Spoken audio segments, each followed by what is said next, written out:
wabarakatuh. Salam sejahtera bagi kita semua. Om Swastiastu, Namo Buddhaya, salam kebajikan. Perkenalkan, saya Rias Petrawati, nomor induk mahasiswa 22032443, reguler 1B dari Prodi D3 Perekam Medis dan Informasi Kesehatan, semester 2. Saat ini saya sedang bersekolah di Sekolah Tinggi Ilmu Administrasi Malang. Dosen pengampu yaitu Bapak Hendri Didiarto SKMNERS MPD. Teman-teman semuanya, di sini saya akan membahas video pembelajaran anatomi fisiologi bab sistem digestif atau biasa disebut dengan sistem pencernaan.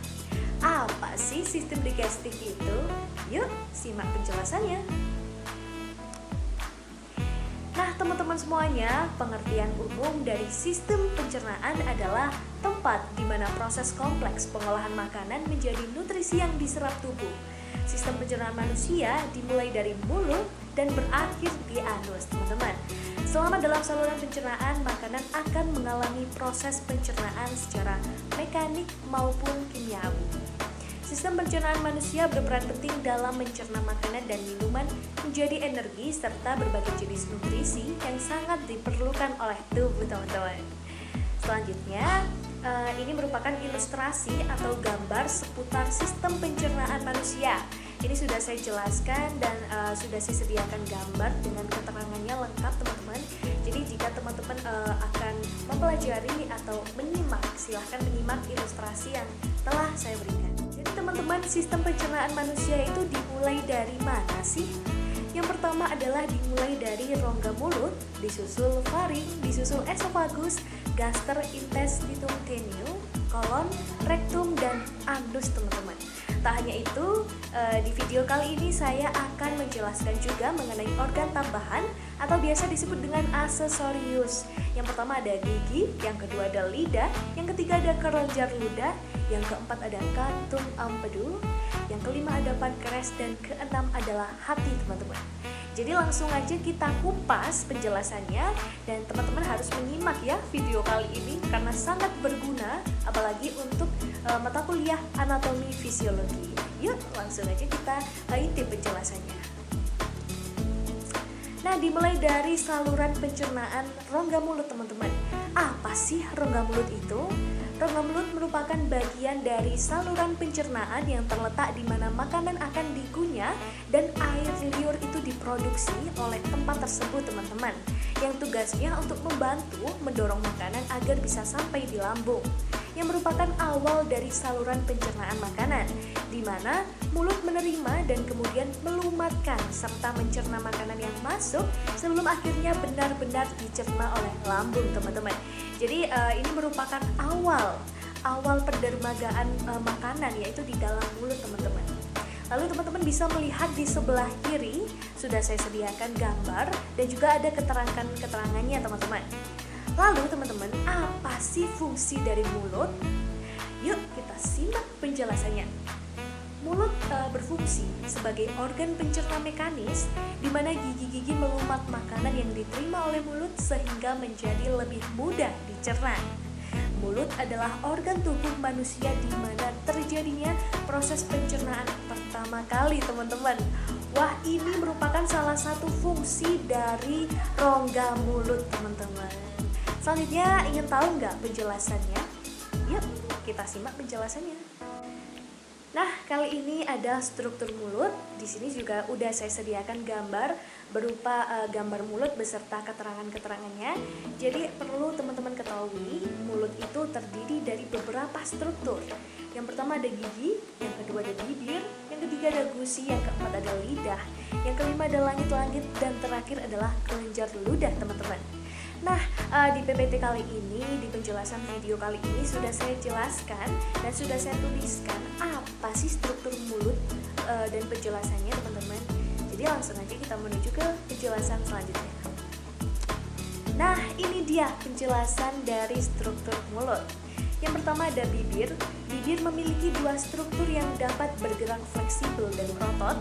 Bagian ini menandai pembatas antara kulit dan area mulut yang dinamakan mukosa.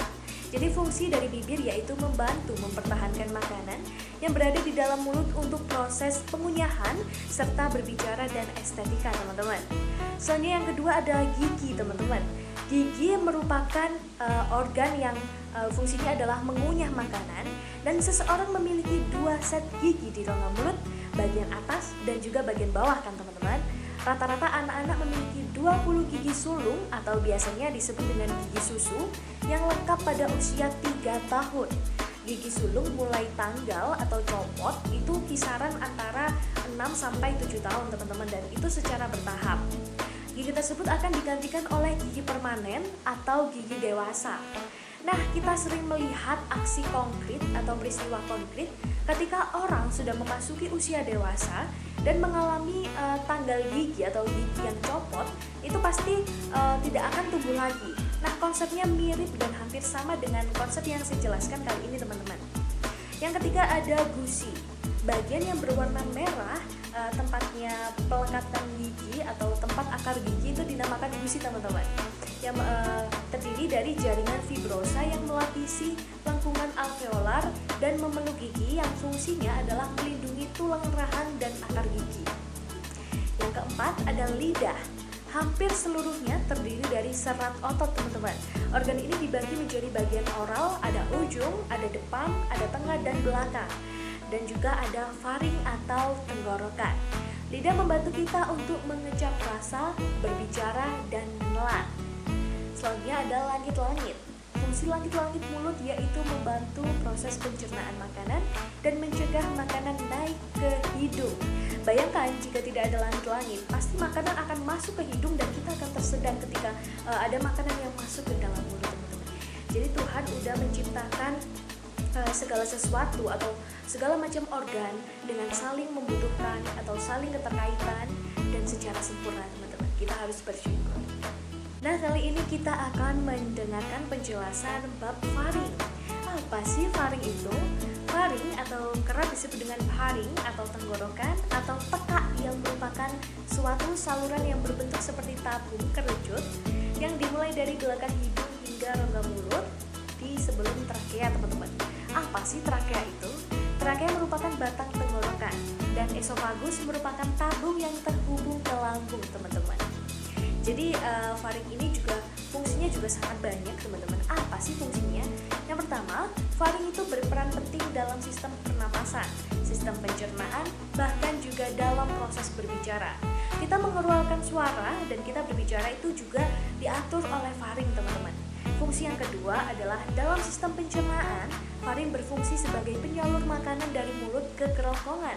Ketika makanan didorong ke belakang oleh lidah, maka saluran pernafasan akan menutup dan makanan akan masuk ke kerongkongan. Jadi penting banget ini, teman-teman. Karena apa? Karena ketika kita menelan, kita tidak bisa untuk bernafas. Jadi ini faring yang mengatur semuanya, teman-teman. Wah, canggih benar-benar. Selanjutnya ada struktur faring. Struktur faring ada lapisan mukosa, lapisan fibrosa, dan juga lapisan muskular. Apa sih lapisan mukosa itu? Lapisan yang bersifat kuat dan elastis. Pada lapisan ini mempunyai sel goblet sebagai penghasil mukus atau cairan kental.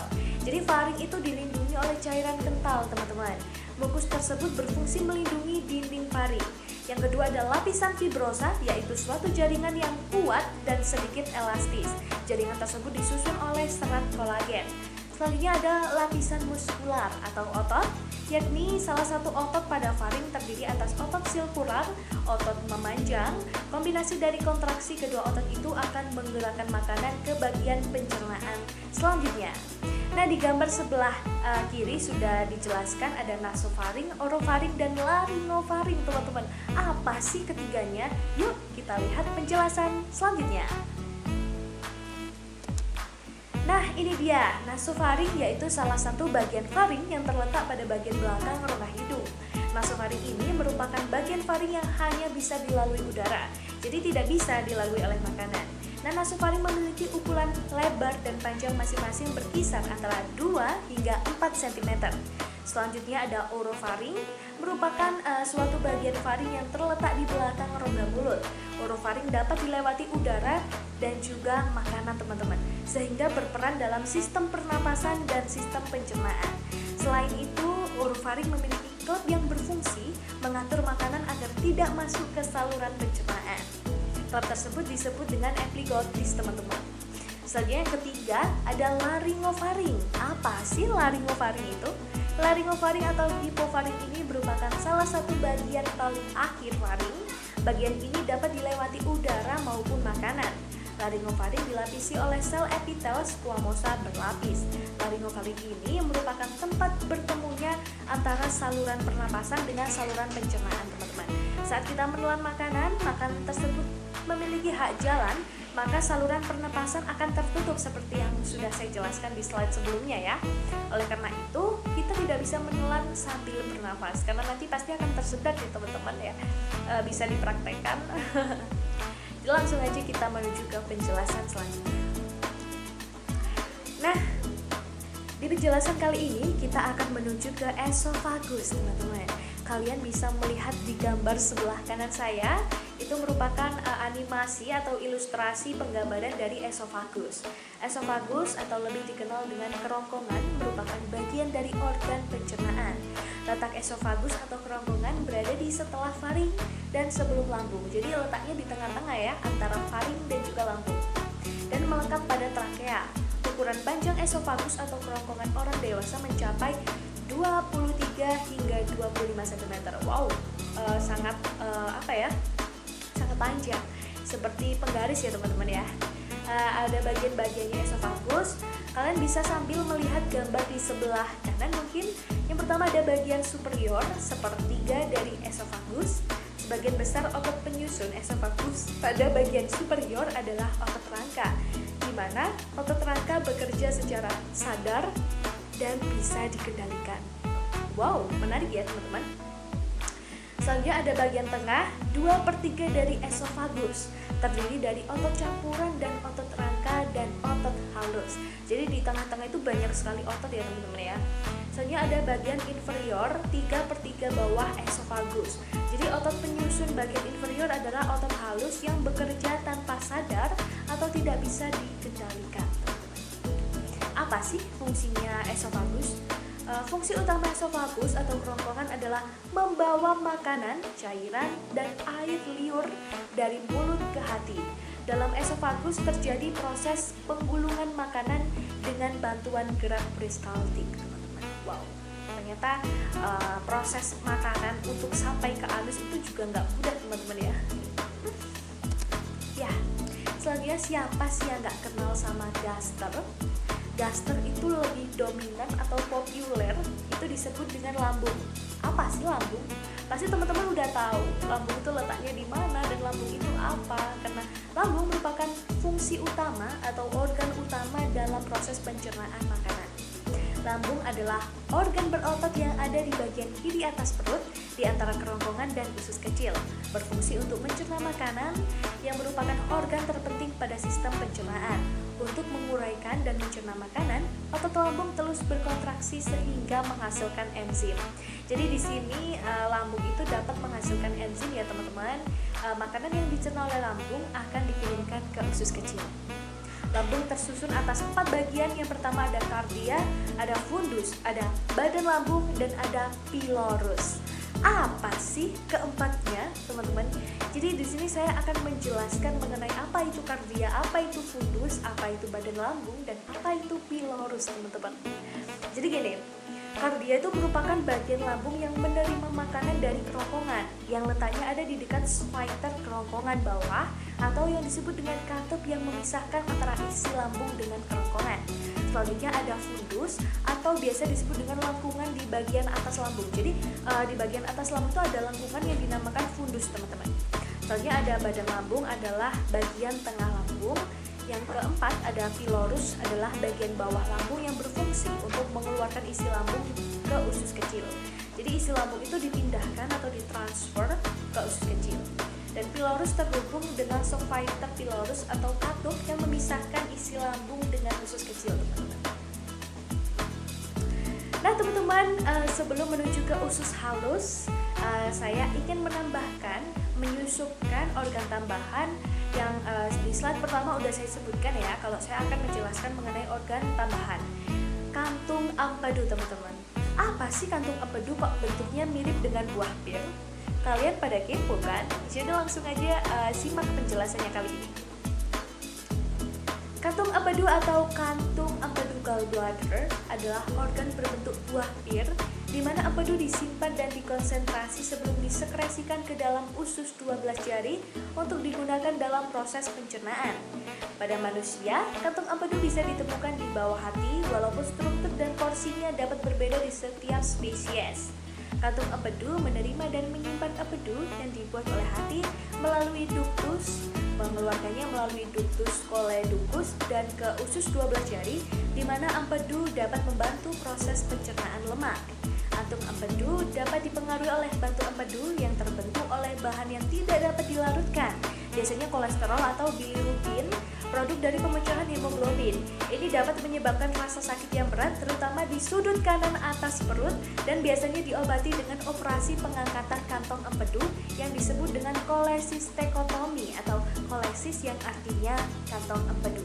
Teman-teman bisa melihat di bagian kanan bawah itu merupakan gallbladder anatomy atau biasa disebut dengan kantung empedu yang mirip dengan buah pir teman-teman. Jadi menarik kan pastinya. Dan yang paling saya suka melalui pembelajaran seperti ini adalah diselipkan gambar. Jadi kita tuh nggak bosen. Jadi kita tahu secara konkret, oh ini loh kantung empedu, oh ini loh hati, oh ini loh organ-organ dari sistem pencernaan yang lain. Jadi seru kan teman-teman? Ya, selanjutnya ada fungsi kantung empedu, yaitu membantu proses pencernaan lemak.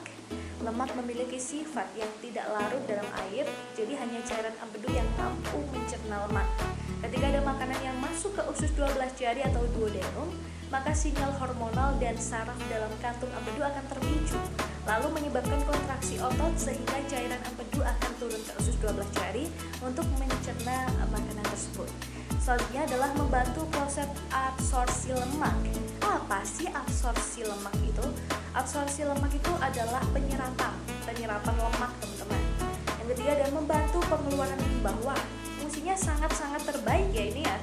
Yang keempat adalah mendetoksifikasi racun dari hati. Sebuah kantung empedu atau kantung empedu dapat mendetok racun dari hati teman-teman. Empedu mengandung antioksidan yang dapat menghilangkan racun. Jadi perannya cukup menolong ya dari tubuh kita gitu. Jadi pentingnya merawat kesehatan, apalagi merawat organ-organ vital di dalam itu sangatlah penting. Mulai dari mengurangi mengkonsumsi makanan yang tidak baik dan mengurangi kebiasaan-kebiasaan buruk teman-teman. Selanjutnya ada struktur kantung empedu. Kantung empedu memiliki 3 lapis pelindung atau pembungkus, antara lain permukaan luar berupa peritoneum visceral. Yang kedua ada bagian tengah berupa dinding yang tersusun atas serat otot halus. Yang ketiga ada kontraksi dari otot tersebut dipengaruhi oleh sistem hormonal yang berfungsi mengeluarkan cairan empedu menuju usus 12 jari atau biasa disebut dengan duodenum. Permukaan dalam berupa membran mukosa yang tersusun atas sel-sel epitel yang berbentuk silinder. Jadi tubuh kantung empedu terbagi menjadi 3 bagian, yaitu ada fundus, badan, dan leher. Fundus dibagi menjadi 1, yaitu fundus vescica vela, yaitu bagian akhir dari kantong empedu. Jadi kayak ibarat kata tuh kayak buntutnya gitu teman-teman. Selanjutnya ada corpus vescica vela, yaitu bagian kantong empedu yang di dalamnya berisi cairan empedu. Jumlah cairan yang diproduksi dalam satu kantung sekitar 600 hingga 1200 ml. Jumlah produksi tersebut dapat meningkat saat tubuh sedang mencerna lemak. Yang ketiga ada leher kantung empedu, yaitu saluran tempat masuknya cairan atau getah empedu ke dalam corpus vescica vela. Yang ketiga ada ductus cysticus, yaitu saluran yang membentuk saluran empedu bersama ductus hepaticus. Panjangnya saluran ini mencapai sekitar 3 cm aja teman-teman. Selanjutnya ada ductus hepaticus, saluran yang keluar dari leher empedu dan bersama dengan yang akan membentuk saluran empedu. Yang terakhir ada ductus choledochus, yaitu saluran yang akan membawa cairan empedu ke duodenum atau biasa disebut dengan usus 12 jari. Di penjelasan selanjutnya kita akan membahas mengenai pankreas teman-teman. ini merupakan organ yang sangat vital ya teman-teman ya. Pankreas merupakan salah satu organ di dalam sistem pencernaan manusia. Secara umum, fungsi pankreas dalam tubuh adalah memproduksi hormon dan enzim untuk menghancurkan makanan di dalam perut. Pankreas berada di belakang rongga perut dengan panjang sekitar 18 hingga 25 cm dan memiliki bentuk memanjang menyerupai ikan, dan fungsi pankreas terbagi menjadi dua, yaitu fungsi eksokrin dan fungsi endokrin. Apa sih fungsi eksokrin itu? Jadi kelenjar eksokrin adalah kelenjar yang mengeluarkan produknya melalui satu saluran menuju ke permukaan tubuh atau jaringan lain di dalam tubuh.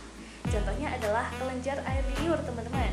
Jadi kelenjar air liur, kelenjar keringat, dan kelenjar saluran cerna itu merupakan sebagian kelenjar dari eksokrin. Dan pankreas sendiri menghasilkan enzim pencernaan yang dialirkan ke saluran cerna. Enzim tersebut memiliki fungsinya masing-masing. Misalnya enzim lipase untuk menguraikan lemak, kemotripsin dan tripsin untuk mencerna protein, serta amilase untuk menguraikan karbohidrat. Selanjutnya ada fungsi endokrin teman-teman. Apa sih endokrin itu? Sedangkan kelenjar endokrin adalah kelenjar yang menyalurkan produknya ke dalam peredaran darah, yang fungsinya untuk pankreas adalah mengeluarkan hormon atau mengeluarkan hormon insulin dan hormon glukagen. Kedua hormon ini berperan dalam mengatur kadar glukosa dalam gula darah. Hormon insulin akan mengikat glukosa dari darah untuk dibawa ke berbagai jaringan di dalam tubuh agar bisa digunakan sebagai energi. Jadi hormon insulin ini juga penting bagi hati karena membantu hati menyerap glukosa dan menyimpannya sebagai glikogen. Nah, glikogen sendiri itu berguna sebagai cadangan energi saat tubuh membutuhkan energi ekstra saat glukosa dalam darah terlalu rendah, atau hormon glukosa yang akan memecah kembali glikogen di hati menjadi glukosa. Nah, selanjutnya ada hati teman-teman. Ini melihat dari bentuknya udah hati gitu ya teman-teman ya. Kalau menurut milenial zaman sekarang tuh penyebab sakit tuh hanya dari hati teman-teman. Jadi hati itu merupakan salah satu organ yang perannya tuh sangat vital dalam tubuh manusia. Organ yang sering disebut sebagai liver ini merupakan organ terbesar di dalam tubuh. Organ yang berwarna coklat ini memiliki berat sekitar 1,5 kg. Ia terletak di rongga perut bagian kanan atas, tepat di bawah rusuk di bagian kanan. Organ ini memiliki dua bagian, yaitu bagian kanan dan juga ada bagian kiri. Lobus kanan hati merupakan bagian terbesar yang ukurannya 5 kali lebih besar daripada lobus kiri. Seperti yang ada di gambar itu kan, lobus yang sebelah kanan itu lebih besar daripada lobus sebelah kiri. Jadi teman-teman, ketika kita sudah mengetahui pengertian dan juga struktur dari hati, selanjutnya saya akan menjelaskan mengenai fungsi hati. Fungsi hati yang pertama adalah menghancurkan sel darah merah, yang kedua memberikan warna kepada feses dan urin, yang ketiga ada membersihkan darah, yang keempat ada memproduksi protein, yang kelima ada metabolisme protein, yang keenam ada menyimpan nutrisi, dan yang terakhir ada cairan empedu dan energi. Teman-teman bisa membaca mengenai fungsi hati dan juga penjelasannya. Tapi saya juga akan menjelaskan mengenai fungsi hati yang satu ini bukan menghancurkan sembarang sel darah ya teman-teman, tapi sel darah merah yang sudah tua. Jadi sel darah merah yang sudah waktunya untuk dialfir atau diambil itu merupakan salah satu fungsi hati, yaitu menghancurkan sel darah merah yang sudah tua. Selanjutnya, selain warna fisik dan urin, masalah hati juga bisa ditandai oleh perubahan warna mata dan kulit. Umumnya warna mata berubah menjadi kekuningan dan mengindikasikan adanya penyakit kuning dalam tubuh.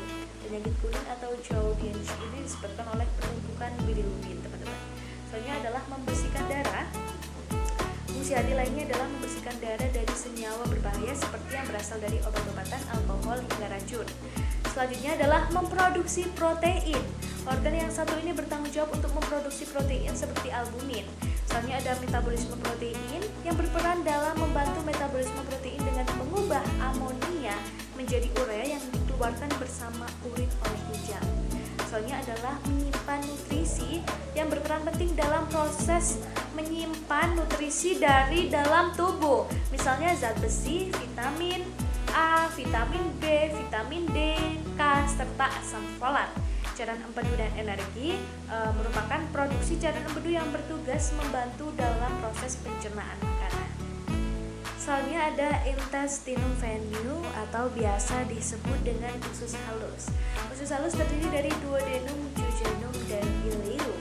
Bersama dengan kerongkongan, usus besar dan lambung, ia membentuk saluran pencernaan pada manusia yang hidup.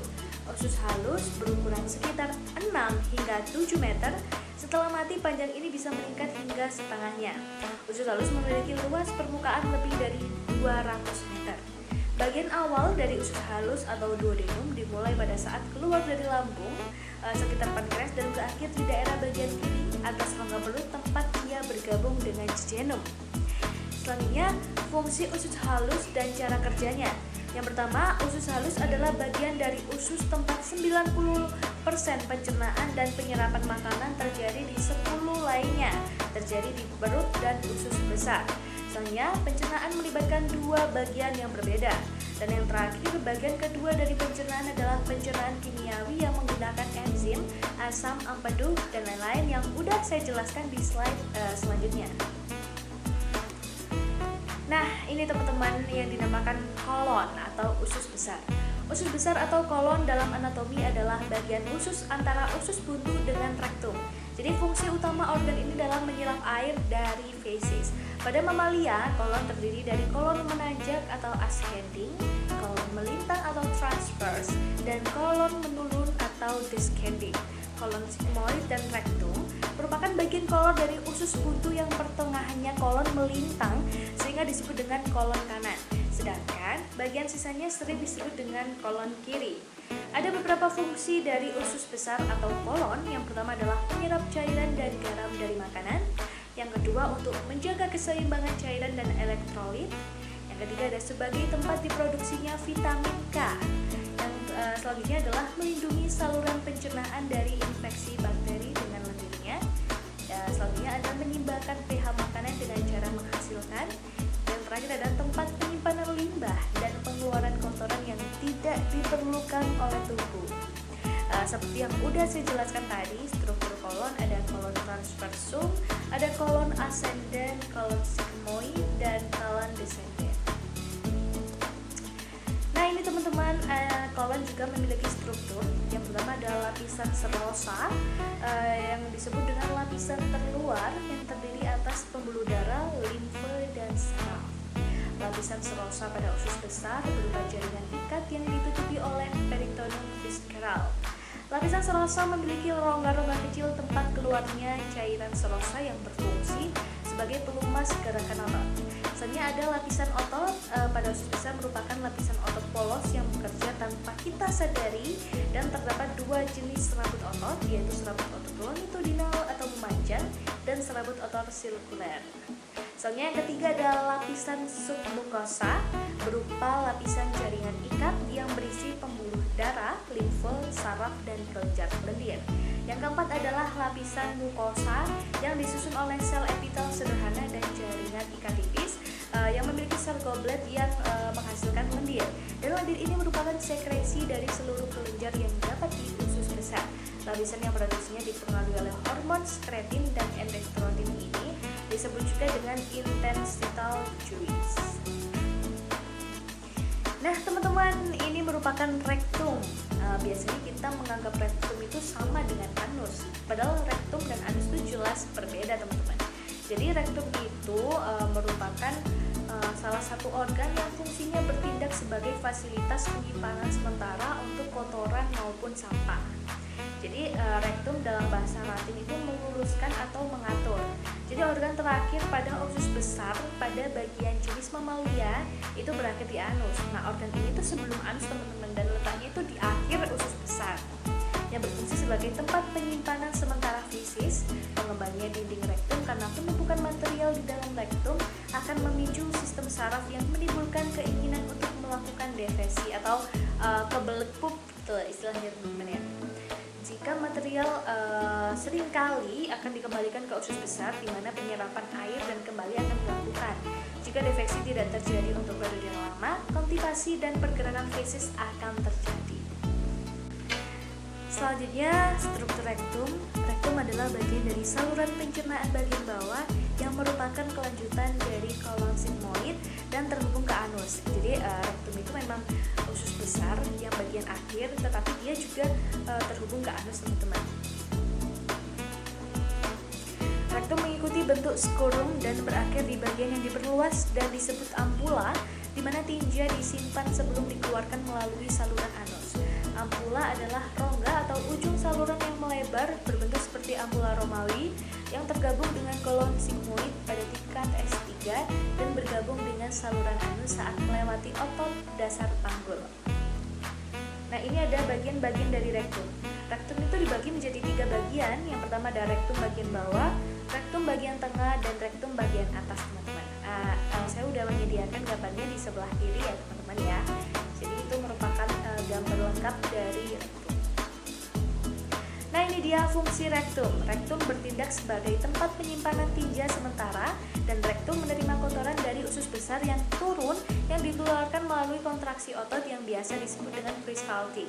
Saat dinding rektal mengembang karena bahan yang mengisinya dari dalam, reseptor ranggangan dari sistem saraf yang terletak di dinding rektal merangsang keinginan untuk mengeluarkan fesis yang merupakan suatu proses yang disebut dengan buang air besar. Nah, menuju ke organ yang terakhir yaitu anus, teman-teman. Apa sih anus itu? Anus adalah bagian terakhir dari saluran pencernaan. Panjang anus kira-kira 4-5 cm aja. Anus memainkan peranan penting untuk defekasi. Sekiranya terjadi kelainan, defekasi tidak dapat berlangsung normal. Terdapat beberapa otot yang membantu anus agar defekasi itu lancar. Jadi agar kebelutnya tuh kayak kerasa gitu, teman-teman. Dan organ yang disebut adalah empubroketal, merupakan bagian dari otot levator ani, sphincter ani extertus atau otot lurik, dan sphincter ani intertus atau otot polos. Anus dubur atau lubang bopong itu merupakan sebutannya, teman-teman. Jadi anus manusia terletak di bagian tengah bopong, bagian posterior dari peritoneum. Pembukaan dan penutupan anus diatur oleh otot sphincter.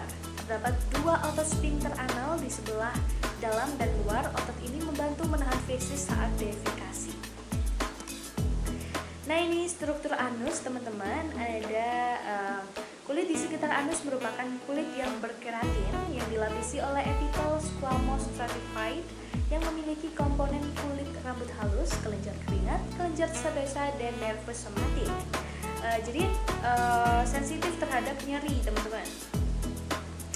Dan selanjutnya, tanpa komponen kulit tersebut, maka kulit akan terlihat seperti dilapisi sel epitel kuboid.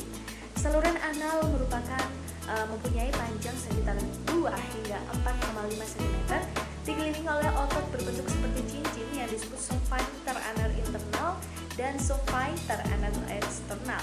Saluran ini juga dilapisi oleh membran mukosa bagian atas. Saluran ini memiliki sel yang menghasilkan sekret untuk mempermudah feses keluar dari tubuh. Ini bagian-bagian anus ada anal kanal, rektum, sphincter anal eksternal, internal, vaginatal line, dan kolom anal. Ini merupakan penjelasan dari bagian-bagian anus, teman-teman. Teman-teman bisa membaca dan juga memahaminya sendiri. Jadi saya hanya menyebutkan apa sih anal kanal atau kanalis anal. Itu merupakan sebuah saluran dengan panjang sekitar 4 cm yang dikelilingi oleh sphincter anus.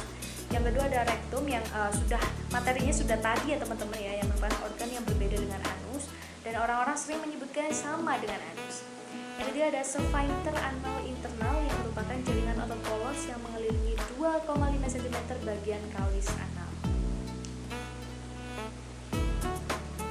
Selanjutnya ada sphincter anal eksternal yang merupakan jaringan otot rangka atau otot lurik yang berbentuk elips dan melekat pada dinding anus yang panjangnya sekitar 8 hingga 10 cm. Dan fungsinya adalah membuka dan menutup kanalis anal karena disusun oleh otot rangka atau lurik. Maka kerja dari sphincter ini adalah secara sadar. Yang kelima ada vaginatal line, merupakan garis yang berfungsi sebagai garis pembagi antara 2/3 atas dengan 1/3 bawah anus, yang fungsinya termasuk penting karena bagian yang dipisahkan olehnya membuatnya struktur dan fungsinya berbeda. Yang terakhir ada kolom anal atau sering disebut dengan kolom Morgani, ialah beberapa lipatan membran mukosa dan serat otot. Ini merupakan fungsi-fungsi anus ya teman-teman. Anus berfungsi sebagai organ pencernaan terakhir yang merupakan tempat dikeluarkannya feses. Anus merupakan banyak badan saraf sehingga termasuk daerah yang sangat peka dan mengatakan bahwa seks melalui anus dapat memberikan kenikmatan. Tetapi seks anal merupakan aktivitas yang masih tabu di Indonesia. Misalnya yang ketiga adalah rasa ingin BAB juga bisa ditahan. Jadi anus itu fungsinya juga menahan rasa ingin BAB teman-teman. Hal ini disebabkan adanya kontraksi otot sphincter levator setelah menerima impuls dari otak. Dan yang terakhir ada defekasi, merupakan proses pembuangan kotoran sisa pencernaan dalam bentuk feses. Jadi itu merupakan beberapa fungsi dari anus yang tentunya sangat penting ya teman-teman ya. Dan juga rangkaian dari sistem pencernaan ini juga sangat lengkap dan kompleks teman-teman. Ya, selesai untuk penjelasan kali ini. Saya mengucapkan terima kasih banyak dan mohon maaf apabila ada salah kata maupun salah ucap atas presentasi saya itu tadi teman-teman. Jadi ini saya ingatkan kembali mengenai struktur sistem pencernaan pada manusia beserta keterangannya. Terima kasih. Wassalamualaikum warahmatullahi wabarakatuh. Om Santi Sandi Om. Namo Buddhaya. Salam kebajikan.